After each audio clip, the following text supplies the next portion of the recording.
Result येता तो अपेक्षीत रिजल्ट आसा. ज्या तरेन बंगालचो विशय गेली कितलींशींच वर्सां चलतालो आनी ज्या तरेचे म्हणजे ज्या तरेचें शासन जें आसा ममता बॅनर्जी करतली आनी ते मोडून काडपाचें कोणाक आसा न्ही तेंच्या लोकांनी निर्णय घेतलो आनी त्यामुळे म्हाका दिसता आतां पर्यंत जो आसा न्ही 10-10.5 वर पर्यंत आसा न्ही तो रिजल्ट आमी लक्षांत घेतलो की एब्सोल्यूट मेजॉरिटी भारतीय जनता पार्टीक मेळटा आनी एक अशा तरेचें म्हणजे ज्या तरेचें म्हणजे खोटें खोटारडें अशा प्रकारचें हें करून आसा न्ही लोकांचें मती भ्रश्ट करून संभ्रमीत करून आसा न्ही शासन दिवपाचो प्रयत्न ममता बॅनर्जी करताले किंवा ताजे लोक करताले आसा ते मोडून काडपाचो निर्णय आसा तो तेंच्या बंगालच्या जनतेन घेतलो आसा आनी तो आज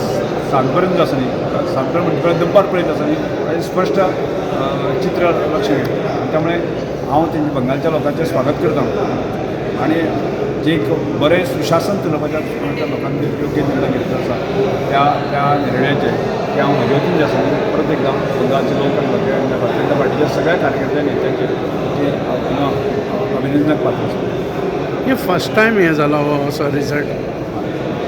नाही, फर्स्ट टायम म्हणजे फाटली गेली कितलींशींच वर्सां ते